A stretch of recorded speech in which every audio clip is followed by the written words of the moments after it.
예, 오늘은 웨스민스터 신앙고백서 30장 교회의 책벌에 대해서 같이 말씀 나누겠습니다. 오늘 읽은 본문에 보면 진실로 너희가 땅에서 매면 하늘에서도 매일 것이요 너희가 땅에서 풀면 하늘에서도 풀리리라 라고 이야기를 하고 있죠.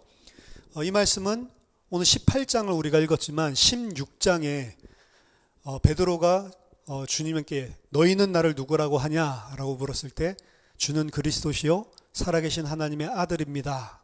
최초로 고백을 했죠. 그 고백을 하고 난 다음에 너는 베드로라 이 반석 위에 내가 내 교회를 세우리니 음부의 권세가 이기지 못하리라 라고 이야기하면서 내가 천국 열쇠를 네게 주노니 네가 땅에서 무엇이든지 매면 하늘에서도 매이고 땅에서 무엇이든지 풀면 하늘에서도 풀리리라 라고 이야기를 했죠. 그래서 18장과 그리고 16장에 나와 있는 이 이야기는 천국 열쇠에 대한 내용입니다. 그리고 그 천국 열쇠는 땅에서 묶고 땅에서 푸는데 하늘에서 천국에서 묶고 푸는 그 권세가 누구에게 있냐면 베드로에게 이야기를 했고 또 오늘 여기는 두세 사람이 모여있는 교회의 이야기를 한 거란 말이에요. 이게 뭐냐? 그래서 천주교에서는 베드로를 교황, 일대 교황이다 라고 이야기해서 이건 교황에게 준 권세다 라고 보통 해석을 하죠. 그래서 교황과 그리고 또 그 교황 아래에 있는 교회에 하나님이 그 권세를 주셨다. 사실은 이 천국 열쇠에 대한 권세에 대한 해석들과 적용에 있어서 천주교에서 나온 것들이 면죄부에 대한 것들이고 그리고 연옥에 있는 자를 풀어줄 수 있는 연옥에서 천국으로 옮겨줄 수 있는 그 권세가 교황과 그리고 교회 제도 안에 있다라고 이야기를 하는 것이었고 이것 때문에 사실은 종교개혁이 일어나는데 어떤 큰 역할을 사실은 했었습니다.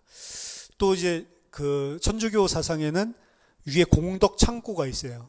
그래서 공덕 창고는 내가 충분히 천국 갈 수 있는 공덕을 쌓았으면 그건 나는 천국 가는데 내가 그거보다 더 많은 공덕을 쌓으면 그 공덕이 공덕 창고에 들어간단 말이에요. 그래서 이 사람이 죄를 짓고 이 사람이 부족한데 그 공덕 창고에서 내가 쌓은 공덕을 나는 이미 내 거 끝나고도 더 많이 남았으니까 보너스로 그걸 나눠주는 거죠. 그런 사상이 성자들에게 기도하고 이 사람은 공덕을 많이 쌓았으니까 이 사람이 가지고 있는 공덕을 나한테 달라는 거죠. 그 천국 열쇠가 그런 데 사용하는 거예요. 그러니까 굉장히 타락할 수밖에 없는 거죠.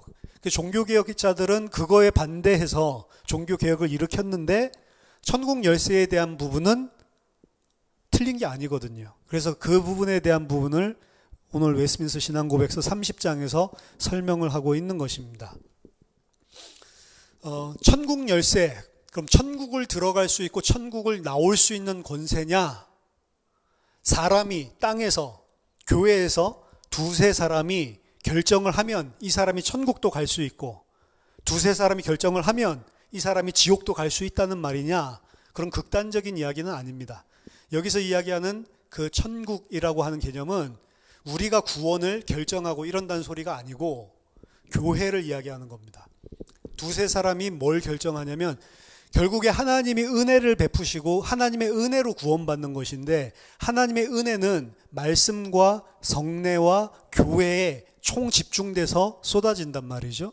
그래서 교회를 통해서 올바른 진리의 말씀이 선포되고 교회를 통해서 성례가 시행이 되고 교회를 통해서 하나님께서 은혜의 수단으로 사용하시는 가장 하나님의 은혜의 집약적인 장소를 교회로 보고 있기 때문에 그것이 교회에 대한 책벌에 대한 내용으로 이야기를 하는 거예요. 그래서 교회를 내쫓는 출교, 가장 강력한 어떻게 보면 교회 안에서의 처벌이라고 볼 수가 있는데 그 교회의 출교가 가장 큰 처벌이고 그런 내용들을 천국 열쇠 들어올 수도 있고 나갈 수도 있도록 교회 안에 두세 사람이 정하면 이런 뜻입니다.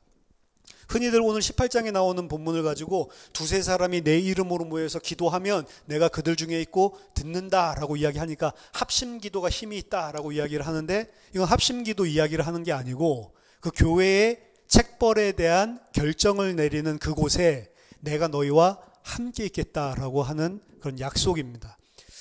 그래서 교회의 책벌, 교회가 정말로 책벌할 수 있는 이거 너무 율법 아니야 이렇게 생각을 하지만 개혁교회에서는 교회에 진짜 저게 교회다라고 하면 세 가지가 반드시 있어야 된다고. 교회의 true church, mark of true church. 그래서 진짜 참된 교회면 이 마크를 가지고 있어야 된다. 그 마크가 뭐냐면 올바른 말씀, 진리의 선포. 그럼 아무리 교회당 잘 만들어놔도 올바른 말씀이 선포되지 않으면 그거는 true church, 참 교회가 아니란 말입니다. 그리고 두 번째는 성례의 시행. 그래서 세례와 그리고 성찬식 그거를 시행하는 곳. 왜? 그거 주님이 직접 제정하시고 직접 명령하셨기 때문에 그걸 순종하는 것이죠. 그리고 세 번째가 뭐냐면 올바른 권징. 잘못됐는데 그걸 품어주는 게 진리가 아니란 말이에요. 잘못된 자는 어떻게 해요? 바른 진리로 돌아올 수 있도록 책벌을 하는 게 올바로 된 교회의 본질이다라고 봤단 말이죠. 그래서 개혁교회에서는 이 세 가지가 가장 중요한 참된 교회의 표지다라고 이야기를 합니다. 그래서 세 번째 내용에 해당되는 거죠. 교회의 책벌이라고 하는 것은 1항에 보면 교회의 왕이며 머리신 주 예수께서는 교회의 정치를 정하여 국가 위정자와는 다른 교회 직원들의 손에 맡기셨다. 우리가 이미 국가 위정자들에 대한 부분도 앞에서 살펴봤었죠. 국가 위정자들을 하나님이 세우셨습니다. 나쁜 정권이든 우리가 생각할 때 좋은 정권이든 모든 권세는 다 위에서부터 왔다. 그럼 그 사람들에게 칼을 줬다라고 하는데 왜 그들을 세웠냐면 하나님의 구원의 계획을 이룰 때까지 악한 자들을 벌하고 그리고 사회 질서를 유지하고 이 세상 사회 자체가 존속하게 하기 위해서 하나님께서 그 권세를 주셨다라고 이야기했습니다. 사람 악해서요. 그런 정부가 없고 그런 권세가 없으면 자기 자신의 육신적인 좀 힘이 세고 파워가 있으면 진짜로 세상이 어떻게 되든 사회가 질서가 뭐 어떻게 되든 상관없이 무조건 다 정복하고 짓밟는 게 인간의 죄성입니다. 그래서 세큘러, 세속적인 그런 정부나 그런 집단들이 하는 공권력이나 사회 질서 법이라든지 이런 것들을 통해서 하나님이 구속 계획을 완성할 때까지는 인간의 죄성으로 말미암아서 인간이 멸망하는 일이 없도록 하나님께서 은혜의 수단으로 국가 위정자들을 세우셨단 말이죠. 근데 그 사람들에게 맡기신 것은 국가나 그리고 이 세상 사회의 질서랑 그리고 지속적인 유지를 치안을 갖다가 맡겨주신 것이고 그 사람들은 교회를 어떻게 할 수 있는 능력은 주신 적이 없습니다. 교회는 교회 안에 직원들에게 교회 안에 직원이 뭡니까? 교회 직원이 있어요? 직원이란 단어는 장로교에서도 많이 사용하는 단어입니다. 그러니까 교회 안에 직분이라고 보통은 이야기하는데 교회에 직원이 있습니다. 항존 직원이 있고 목사 같은 사람들, 전임으로 하는 사람들, 이런 사람들도 다 직원이라고 봐요. 그래서 교회법이나 우리도 이제 교회 내부 그 규정이 있죠. 거기도 보면 교회 직원에 대해서 설명을 해놨습니다. 정년이 뭐 언제다 이런 것들까지 다 우리도 내부 지침들을 다 세워놨잖아요. 교회 직원들 그럼 쉽게 설명하면 목사라든지 교역자라든지 그리고 장로라든지 목사도 장로 중에 하나거든요. 그래서 티칭 엘더라고 해서 가르치는 장로고 그리고 교회를 치리하는 치리 장로가 있는 거고 다소간의 좀 차이들은 있겠지만 그래서 교회 안에 직원들이 있단 말이에요. 우리는 그거를 최종적으로 중요한 결정을 내릴 때 교회 직원들만 이렇게 하는 게 아니고 교회 전체가 모여서 결의를 하죠. 진짜 중요한 거는 그게 공동의회입니다. 그래서 1년에 우리는 뭐 한 번밖에 안 하는데 공동의회가 사실은 최고 의결 결정 기관이고요.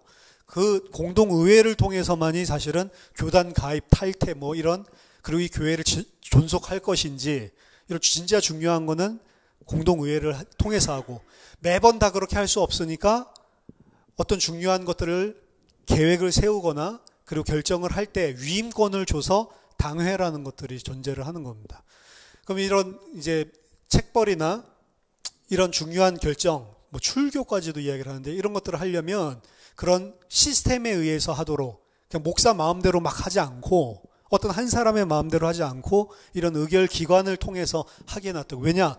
목사가 그걸 다 결정한다. 그럼 마치 교황이 모든 천국 열쇠를 가지고 있다라고 하는 거랑 똑같단 말이에요. 자기 왕국을 만드는 거란 말이죠. 아, 그럼 목사는 안 착하잖아요, 목사가. 목사도 다 죄인이잖아요. 그 자기 멋대로 한다고요. 그렇죠? 더더군다나 제가 일반적으로 교회 다니는 분들 이야기들을 많이 들어보고 이러면 이제 목사가 되고 난 다음에는 그런 말들을 잘 안 하는데 목사가 되기 전에 많이 들어보면 이상한 목사가 너무 많아요. 사실은. 그렇죠? 그리고 목사는 모든 사람들 앞에서 이야기를 할 수가 있어요. 그렇죠? 그러니까 강단이 자기를 변호하고 자기를 대적하는 자, 이걸 완전히 주를 대적하는 것처럼 몰아세울 수가 있다고. 일방적으로 당하는 거죠. 본인은 설교할 수 있는 기회가 없으니까. 그냥 앞에서 막 제단을 하죠. 그러니까 저희 부모님이 장로님이시고 저희 완전 기독교 집안이니까 그런 걸 너무 잘 알잖아요. 일주일 동안 교회 안에 무슨 일이 있었는지, 교회 안에 항상 파들이 있거든요. 목사님 찬성파, 목사님 반대파. 목사님 반대파에는 중요한 장로들이 딱 포진을 하고 있고, 그렇죠? 우리 아버지는 좀 충직한 사람이니까 무조건 목사님 말씀 들어야지. 이런 거 목사님 파겠죠. 목사님 입장에서 본다면. 그럼 어떻게 하냐? 우리 아버지 칭찬 엄청 하고, 우리 아버지 대적하는 자들 엄청 까고. 근데 그거를 우리 아버지를 그렇게 위해 줄 때는 우린 죄인이니까 좋아요. 아, 목사님 말이 맞네. 아, 나쁜 사람들. 근데 만약 목사님이랑 틀어졌다. 어느 순간. 그럼 어떻게 해요? 이제 우리 아버지 까고 그리고 목사님 위하는 쪽을 또 막 올려주고 이렇게 하죠. 그렇게 하면 야, 저 목사 완전히 그 기준도 뭐냐? 우리 아버지 요거에 따라서. 근데 그런 걸 너무 많이 보는 거예요. 안에서 너무 많은 이야기 우리 엄마한테 들어. 전화 통화하는데 다 들리니까. 너무 많은 권사님들, 너무 많은 집사님들이랑 이야기하는 거를 목사님 막 뒷담화 까고 이런 걸 다 들어요. 그러고 나서 목사님이 딱 올라온 걸 보면 아, 저 인간. 저는 이렇게 생각이 드는 거예요. 근데 그 목사님이 우리 집에 신방으로 온다. 그럼 그렇게 엄마 욕하다가도 아유, 목사님 오셨어요. 하면서 엄청나게 섬겨주고. 그래서 저는 기분 나쁘고 뭐하러 우리 엄마 아빠 막 욕하면서 여기까지 왔어? 막 이제 이런 식으로 생각이 들고. 그렇죠? 그게 일반적이란 말이에요.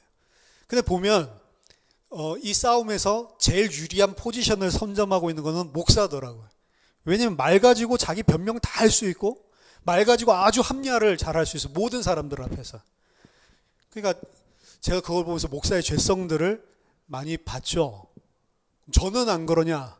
저도 똑같은 놈이란 말이죠. 근데 제가 한 가지는 강단에서 누구 까고 이런 거는 절대로 안 합니다. 왜 안 하냐면 제가 전도사 때, 교육 전도사 때 이걸 갖다가 누구 좀 잘못하는 걸 가지고 예화를 들어서 하면 빨리 알아들으니까 말할 대상이 없잖아요. 그러니까 어떻게 했냐면 항상 우리 집사람 가지고 이야기를 했어요. 그 집사람 그런 나쁜 사람 아니고 믿음 없는 사람 아닌데 하여튼 뭐 잘못한 것만 있으면 그걸 갖다가 끄집어서 이 A라는 교훈을 주기 위해서 항상 교보제로 사용하는 거지. 근데 그게요, 한 번, 두 번, 세 번 계속 반복되니까 고등부 교사, 우리 집사람은 뭐 교사고 이 반주하고 그랬었는데 고등부 교사들 사이에서 아, 전도사님 와이프는 완전 믿음 없어. 이렇게 보는 거예요. 그리고 우리 집사람이 한 1년 정도 그게 지속되다 보니까 스트레스 받아서 막 울면서 이야기하더라고요. 왜 나를 그렇게 나쁜 사람으로 맨날 이야기를 하냐고. 그랬을 때 제가 엄청나게 회개했거든요. 그래서 아, 절대로 쓰지 않아야겠다. 쓸 수 있는 교보제는 나밖에 없다. 만약에 욕하려면 내가 멍청한 짓 한 걸 이야기를 해야지 내가 뭘 남을 갖다가 끌어다가 이렇게 하는 거는 뭐 다른 사람에게 유익을 준다? 이게 말이 안 되는 거구나. 이래가지고 제가 사람 이야기를 거의 하질 않습니다. 그래서 성경에 있는 이야기만 하는 거예요. 근데 옛날에 까고 이런 이야기 할 때는 되게 재밌어 했다고. 사람들 그거 좋아하니까. 그래서 귀에 쏙쏙 들어오고. 그렇죠? 안 좋은 겁니다. 근데 목사가 그런 일들을 할 수 있기 때문에 세워놓은 게 장로 정치예요. 그래서 장로교라고 하는 데는 그래서 우리 교회는 뭐 장로교 교단 자체가 그렇지 않은데 거의 시스템이 장로교랑 똑같이 하고 있잖아요. 어떻게 보면 인간의 죄성을 서로 견제하라고 세워놓은 게 장로교회입니다. 그래서 목사 마음대로 하지 말고, 그리고 어떤 장로, 힘 있는 사람, 헌금 많이 하는 사람, 이런 사람 마음대로 하지 말고 여러 사람이 의결을 해서 결정할 수 있도록 그렇게 지어놓은 거죠. 근데 제가 이렇게 목회 생활 뭐 얼마 안 했지만 하면서 보니까 목사가 이상한 짓만 안 하면 장로님들이 괜히 막 편집해가지고 이렇게 하는 법이 없어요. 다 교회랑 목사 도와주려고 하지. 그렇죠? 우리 교회 착한 분들만 있어서 그런지 모르겠는데 보통은 그러더라고요. 그렇죠? 그래서 목사에게 제일 문제가 많다라는 생각들을 사실은 합니다. 천주교의 교황이 왕처럼 하나님처럼 구는 게 틀린 것처럼 교회 안에서도 목사도 죄인이고 다 유한한 뭐 지식이 뭐 있습니까? 제가 아는 게 뭐가 있어요? 개뿔. 아는 건 그냥 성경 공부한 거, 신학 공부한 거, 그래가지고 이거 좀 알고 있는 거, 이건 좀 많이 알 수 있을지 모르지만 세상적인 거 제가 하나도 모르잖아요, 사실은. 그렇죠? 세상적인 건 여러분들보다도 더 모른다고. 저 아무것도 몰라요. 미국 가서도 햄버거 하나도 주문을 못 했다니까. 근데 막 신학 그 어려운 영어 책들은 다 읽어. 근데 햄버거 할 때는 떨려. 무서워. 미국 사람에게 내가 이야기하는 게. 그래서 항상 뭐 맥도날드나 이런 데 가면 저희 집사람한테 여보 나는 넘버원이 그 빅맥 세트 넘버원 이렇게 하고 저는 딱 가서 내가 자리 맡고 있을게. 자리 많은데 항상 집사람 다 시키고 그렇게 했죠. 아는 게 없어요. 그러니까 영어도 많이 하는데 사실 현장에서 미국에서 막 미친 듯이 전도하기 시작한 2005년도부터 제가 입이 영어가 트였지 그전 영어 못했다고요. 제 영어는 그래서 현장 전도 영어입니다. 그리고 상대방 말한 거 못 알아들어. 그냥 내가 선포. 그냥 나만 말해. 뽀로꼬 영어죠. 사람이 다 유한해요. 유한하기 때문에 서로 견제해주고 서로 의견들을 내서 다수결이 다 옳은 것은 아니지만 그래도 객관적인 이야기들을 할 수 있는 그런 정치 체제를 만들어 놓은 게 당회예요. 그리고 우리 교회도 당회가 그래서 존재를 하는 거고. 다 같이 예산을 짜야 되는데 당회에서 예산을 짜놓고 최종적인 건 그래서 공동의회로 모든 교인들이 투표해가지고 결정하고 이런 것들을 하는 겁니다. 그래서 사람은 다르죠. 그래서 교회 직원들에게 하나님께서 책벌하는 것까지도 맡겨놨어요. 근데 그 교회 직원이라는 건 한 사람이 아닙니다. 우리 교회는 당회라고 하는 그런 계획을 세우고 그리고 어떤 것에 대해서 상정할 수 있는 이런 것들을 하는 게 어떠냐, 혹은 중요하지 않은 것들은 아예 거기서 결정까지 내려서 뭐 수련의 날짜다 뭐 이런 것들 의견 청취해가지고 당회에서 이 날짜가 좋은 것 같은데 어떤가 이런 것들도 결정하고 그런 세세한 것들도 결정하기도 하고. 자, 교회 직원들에게 천국의 열쇠가 그럼 위탁된 것인데 2항에 나오죠. 이 열쇠의 힘에 의하여 그들은 죄를 보류하고 사해주는 각각의 권세를 가지고 있다. 회개하지 않는 자에게는 말씀과 권징으로 천국 문을 닫고 회개하는 죄인에게는 복음의 사역에 의해서 그리고 때에 따라 권징을 사면해 줌으로써 천국 문을 열어주는 권세를 가지고 있다. 이 천국 문이 교회를 이야기하는 겁니다. 그러니까 교회에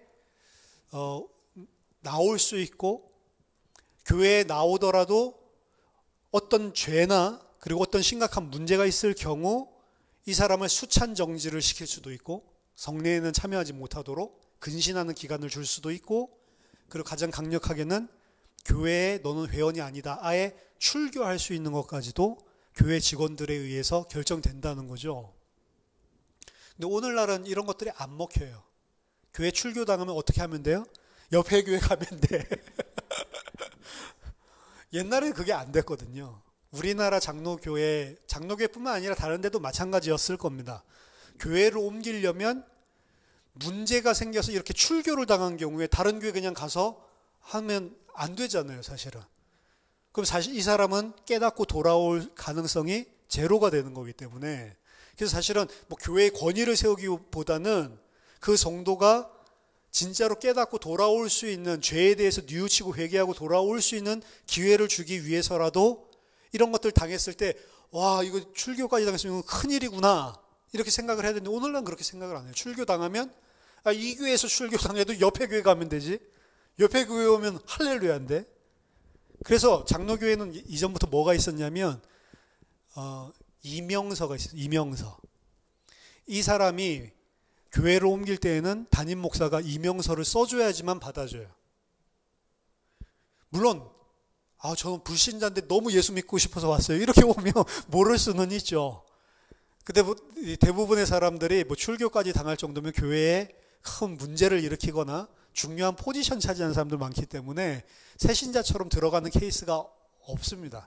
그래서 이명서라는 것들을 가지고 오지 않으면 수평 이동을 못하게 막아놨어요, 사실은. 그렇죠? 근데 오늘날 여러분들 교회 가면 이명서 가져왔습니까? 이런 거 물어보던가요? 안 물어보죠. 저도 안 물어봅니다. 왜? 우리 장로교회 아니니까. 근데 장로교는 프레스비테리 각각의 시찰회가 있고 노회가 있고 다 있잖아요. 그런 안에서 움직일 때 혹은 시찰회 밖으로 움직일 때 이명서를 항상 써줘야 그거 확인하고 그리고 받아주게 돼 있다고요. 그래서 이 사람 문제없는 진짜 기독교인이 맞구나라는 것들을. 이런 거 없으니까 신천지들이 파고 들어가는 거예요, 사실은. 내가 전도사였습니다 이러면서 파고 들어가고. 사실 이런 거 있을 때는 불가능했겠죠. 그래서 이 교회에서 교회의 문을, 천국 문을 닫는다는 것은 이 최종적인 교회 출교를 이야기하는 거예요. 이런 케이스가 있냐? 성경에 있습니다. 고린도전서 5장에 보면 교회 안에 성도 중에 어떤 자가 있었냐면 나는 아버지의 아내와 성적인 관계를 맺었다라고 자랑하고 다니는 사람이 있었어요. 교회 안에. 근데 바울이 듣고 이 같은 짓은 이방인도 하지 않는 짓인데 교회가 어떻게 이 일에 대해서 가만히 있을 수 있냐?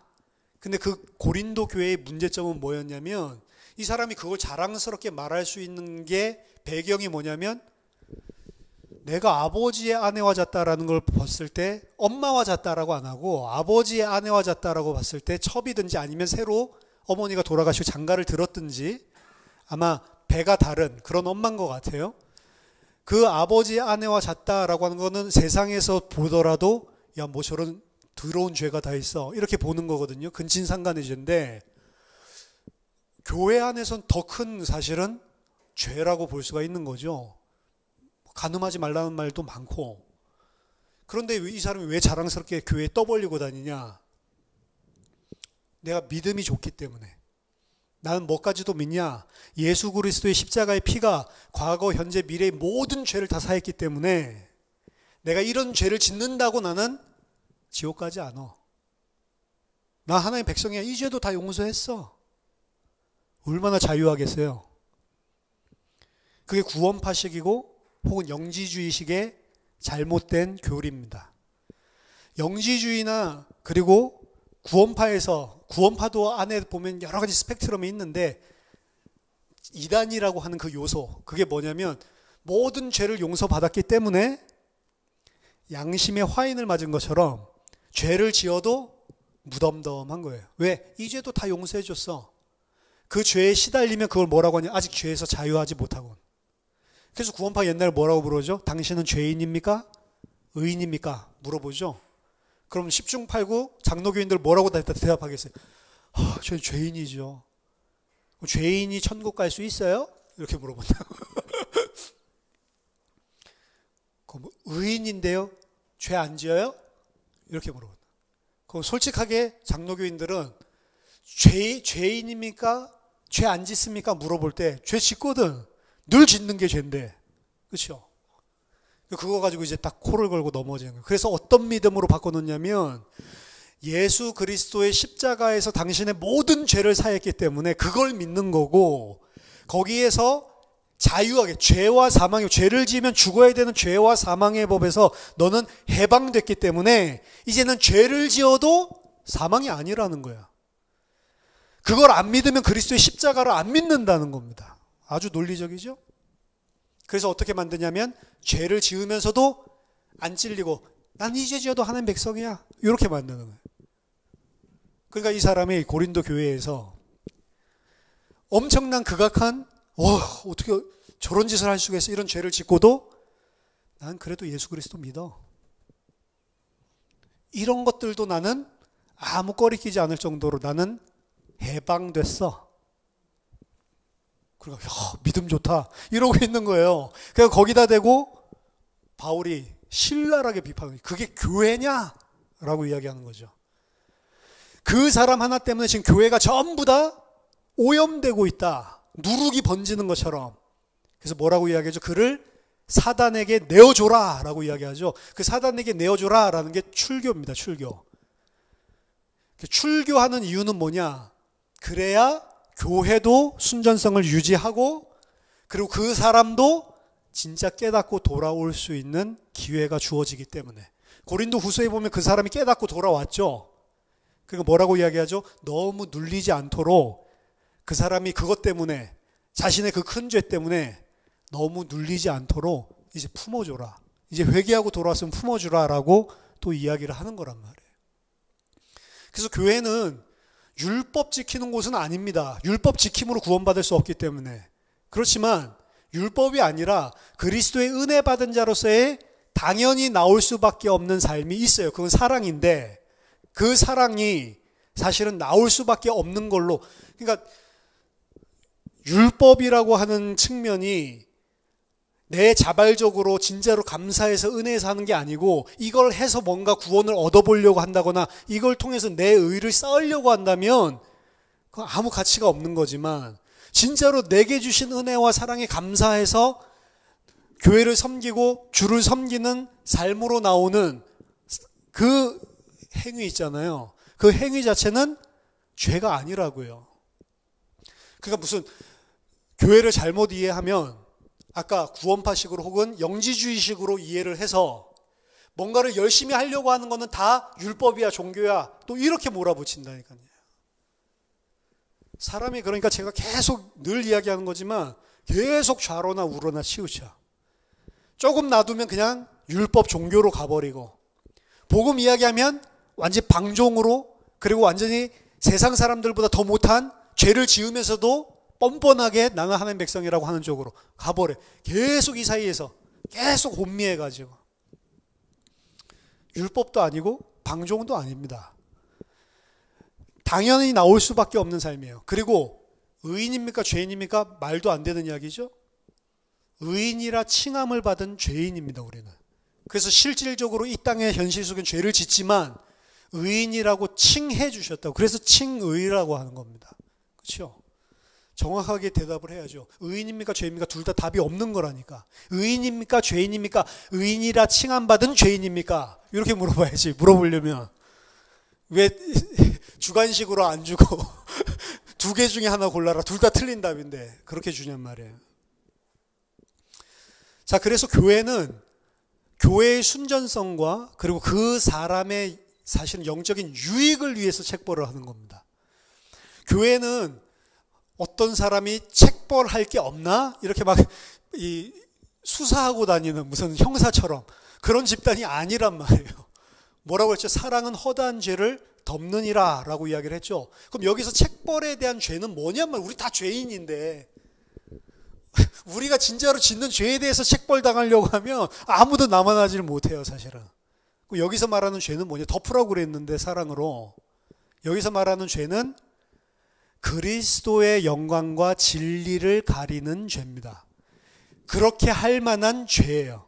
그냥 우리가 늘 짓는 그런 죄가 아니고, 그러니까 완전히 교리적으로 잘못된 것을, 아까 전에 고린도 교회에서 쫓아내라 라고 한 사람은 지금 진리를 왜곡시키는 거라고. 마치 죄를 뻔뻔하게 짓는 게 복음을, 그리스도를 잘 믿는 것처럼 사람들을 오염시키고 있었다고요. 그런 죄, 혹은 내가 그리스도라고 하고 돌아다니는 그런 사람이라든지, 이런 사람은 쫓아내야 되는 거죠.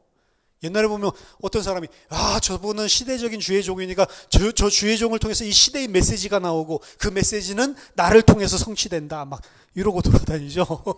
그래서 이 목사님 높여주면서 자기가 그 목사님 2인자로 살려고 그런 놈 쫓아내란 말이에요. 쓸데없는 소리 하지 말고. 그렇죠? 근데 오늘날 교회는 책벌을 못합니다. 그런 거 하는 사람도 복음은 다 덮어줄 수 있다. 아니요, 다 덮어줄 수 있는 게 아니에요. 복음의 진리에 심각한 위험을 가져오고, 교회의 잘못된 그 진리로 교회를 오염시킨다. 그래서 그리스도의 진리와 영광을 가리는 역할을 한다. 그런 것들은 책벌을 하고 잘라줘야 된단 말입니다. 근데 책벌하고 자를 때 한 번에 자르라고 안 했죠? 먼저 조용히 오늘 보면 가서 조용히 가서 이야기를 해라. 그래서 만약 그 한 방에 깨달으면 형제를 얻은 것이다. 그런데도 못 깨달으면 두세 사람이 같이 가서 권고를 해라. 그런데도 못 깨달으면 내쫓아라. 이야기하는 겁니다. 그렇죠? 그래서 단계적으로 한 번에 하는 게 아니고 권면하고 그리고 또다시 모든 사람이 알 수 있도록 또 권면하고 그래도 안 되면 결국에는 쫓으라는 거죠. 그래서 쫓는 게 그냥 쉬운 게 아닙니다. 그래서 오늘 18장 15절에서 20절 다음에 나오는 게 용서할 줄 모르는 죄의 그 종의 비유가 등장을 하는 거예요. 1만 달란트 탕감받은 줄 모르는, 그러니까 책벌을 하는데 천국 열쇠를 줬는데 그걸 천국 열쇠를 가지고 교회 천국 문을 닫고 열 때에 어떤 거를 아는 사람이 해야 되냐면 우리는 다 1만 달란트 빚진 자로 우리가 다 죄인이다라는 것을 아는 자로서 그걸 하라는 거예요. 그냥 막 함부로 막 남발하지 말고 내 마음에 안 들으면 막 이단으로 몰아가지고 막 그런 식으로 하지 말고, 그렇죠? 사망에 교회의 권쟁이 필수인 것은 번제한 형제들을 되돌려 잃어버리지 않고 얻기 위해서, 이게 첫 번째란 말이에요. 그러니까 예수님도 이야기하시죠. 만약 조용히 가서 이야기를 해서 그 사람이 회개하고 돌이키면 너는 형제를 얻은 것이다. 그 사람 살리기 위해서 하는 거지 그 사람 멸망받게 하기 위한 게 목적이 아니라는 것입니다. 다른 이들이 같은 범죄를 하지 않도록 막기 위해서, 그래서 교회의 오염을 막기 위해서라고 제가 이야기를 한 거고, 온 덩이를 물들일지 모르는 누룩을 깨끗이 제거하기 위해서, 그리스도의 명예와 복음에 대한 거룩한 고백을 옹호하기 위해서, 그리고 그 거룩한 진리가 훼손되었을 때 그 교회 공동체는 하나님의 진노를 피할 수 없거든요. 그래서 궁극적으로 그 교회에 향한 하나님의 진노를 예방하기 위해서 반드시 필요한 것이다. 교회의 성도들이 하나님의 언약과 그것을 인친 것을 악명 높고 완고한 범죄자들이 더럽히게 내버려 두면 당연히 하나님의 진노가 교회에 임하게 될 것이다. 자, 사항, 이러한 목적들을 더 잘 이루기 위해서 교회의 직원들은 당사자의 범죄와 과실의 성격에 따라서 권계, 얼마 동안의 수찬 정지, 그리고 교회에서 출교하는 것으로 진행해 나갈 수 있다. 여기도 세 단계를 이야기하고 있죠. 일단은 권계를 하고, 그래도 또 안 들을 때는 얼마 동안의 수찬 정지, 그래도 또 안 될 경우에는 결국에 최종적으로 출교, 이런 식으로 진행해 나갈 수 있다라고 이야기를 합니다. 하지만 이 모든 일들을 수행할 때 교회는 용서라는 거, 하나님의 앞에서 모든 자들이 다 죄인이란 걸 항상 염두에 두고 그 사람을 비판하고 죽이기 위한 것이 아니라 살리고 교회도 건강하게 살리기 위해서 하는 거다라는 것을 반드시 명심하고 일을 진행을 하는 거죠. 그래서 보면 세상처럼 흙구덩이, 진흙탕 싸움 이런 것들이 사실은 일어나면 안 됩니다. 이런 문제에 있어서.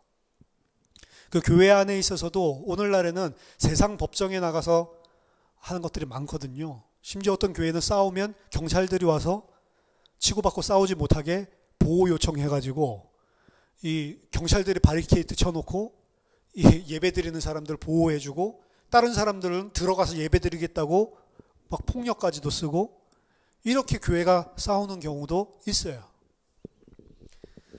우리 교회는 그런 게 없죠? 왜 없을까요? 사람도 없고 돈도 없어서 그래요. 왜 싸우냐면 결국에는 다 들어가 보면 돈이 걸려 있어요. 교회 재산이 걸려 있어요.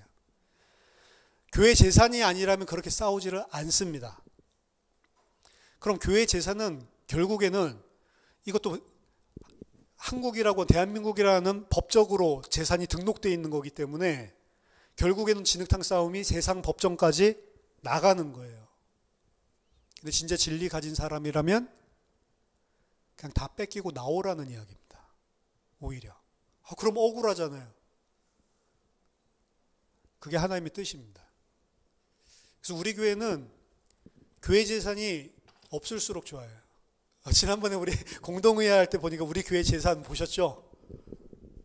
에어컨 난방기 2개 뭐 이런 것들. 그런 게 감사한 겁니다. 없어야 돼요, 사실은. 교회 건축하는 것보다는 그냥 이렇게 빌려서 하는 것도 좋고요. 그리고 만약에 뭐 짓는다 그러면은 뭐 교회 건물 짓는 게 아니고 그냥 땅 사가지고 그냥 가건물 같이 짓다가 그냥 허물어 버릴 수 있는 그냥 그런 정도가 좋고요. 아예 재산이 이 땅에 없는 것도 괜찮아요. 굳이 그것 때문에. 제가 원래 처음 교회 시작할 때 이야기했던 게 한 지역에서 50명 모이면 그 교회는 따로 독립하고 한 지역에서 또 50명 되면 따로 독립하고 계속 50명 넘지 마라. 이렇게 한 지역의 공동체가 모여서 예배드리는 데가 50 넘으면 힘들단 말이죠. 그럼 다른 종이랑 같이 교회를 독립해서 하는 게 훨씬 더 좋단 말입니다. 50명 넘어가면 일단 건물 큰 거 필요하잖아요. 50명이라고 해서 50가정이라고 쳐보세요. 건물 큰 거 필요하잖아요. 그렇죠? 당장 여기서도 안 될 건데 안 넘는 게 제일 좋고 온다 하더라도 자각을 해야 된다. 교회는 커지고 예산 남아 돌아가면 반드시 이권이 개입되게 돼 있고 반드시 우리는 죄인이기 때문에 이런 시스템을 아무리 잘한다 하더라도 결국에는 다툼이 나고 파벌이 나게 돼 있는 게 교회입니다. 죄인들의 집단이에요. 전 세계 사람들이 다 죄인이지만. 그래서 그런 부분들에 있어서 교회를 지키고 또 성도를 자르기 위한 게 아니고 오히려 온전하게 회복하고 하나님의 형제를 얻기 위해서 이 징계가 책벌이 반드시 교회 안에는 필요하고 개혁주의자들은 이것이 참된 교회는 반드시 있어야만 한다라고 이야기를 하는 것입니다. 그래서 교회 책벌이나 이런 것들에 따라서 저건 율법 아니야? 이렇게 생각할 필요가 없다고요. 우린 너무 율법, 진리 이게 부딪히는 것처럼 생각하는데 아니라는 부딪히는 게 아니고 율법이 하나님의 말씀이에요. 하나님의 뜻입니다. 하나님의 뜻이고 그 하나님의 뜻을 우리는 따를 수 없는 죄인이라는 것을 보여주는 하나님의 도구란 말이에요. 이게 틀린 게 아니라고요. 우리가 할 수 없어서 문제인 거지 우리가 하나님 순종을 못하는 게 문제인 거지 율법 자체가 문제는 아니다라는 거죠. 그 율법 그렇게 하면 무슨 법을 지켜야 되나 이렇게 생각하는데 율법의 가장 핵심은 제가 이야기했죠. 마음의 문제를 건드리는 거라고. 그래서 예수님은 바리새인들 잘 지키고 있다는데 아니 마음의 문제를 툭 건드리죠. 그래서 십계명 안에도 제일 마지막 계명에서는 마음의 문제를 터치한다고 이야기를 했습니다. 탐하지 말래요. 네 이웃의 소유나 아내나 남종이나 여종이나 그들의 이웃의 것을 탐하지 말라. 마음이죠. 훔치지 않아도 탐하면 그거 자체가 벌써 십계명 어기는 거라고요.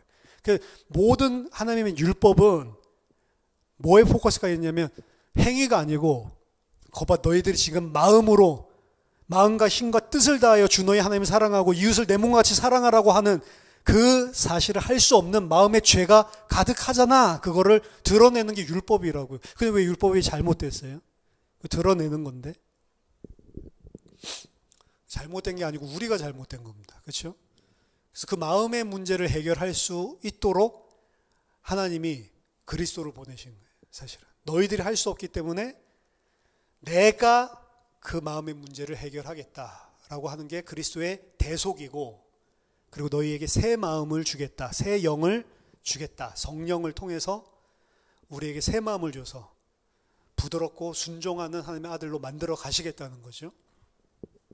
그래서 교회의 책벌은 반드시 필요한 것이다. 그리고 가장 좋은 교회는 책벌할 필요가 없으면 제일 좋겠죠. 그렇죠? 미리미리 그 정도 수위가 가기 전에 벌써 성도들끼리 또 뭐 교역자를 통해서든지 이렇게 해서 그런 문제들이 오해들이 미리 해결되고 미리 그런 싹이 안 트도록 이렇게 교회 전체 공동체 분위기가 돼 있는 게 가장 좋은 거겠죠. 그래서 오늘 30장 교회의 책벌에 대해서 알아봤습니다. 우리가 순전한 그리스도의 몸된 교회로 우리 온전히 세워지는 그런 예수 생명 교회 되기를 예수 그리스도 이름으로 축원합니다. 기도하겠습니다. 하나님 은혜를 감사드립니다. 워낙 죄인인 저희들을 부르셔서 그리스도의 진리와 그리스도의 영광을 가리우는 그런 악한 죄들이 저희들 가운데 언제든지 드러날 수 있음을 주님 앞에 솔직하게 진실하게 고백합니다. 주님 긍휼히 여겨주셔서 참된 하나님의 사랑을 알고 새 마음 성령을 통하여 하나님 주의 몸된 교회를 순전하게 온전하게 세울 수 있도록 우리 모든 성도들을 축복하시고 하나님 우리 교회를 통해서 참된 그리스도의 몸된 교회가 무엇인지를 하나님 분명하게 하나님 밝히고 또 살아내는 그런 참 교회 될 수 있도록 은혜를 내려 주시옵소서. 예수 그리스도 이름으로 기도하옵나이다. 아멘.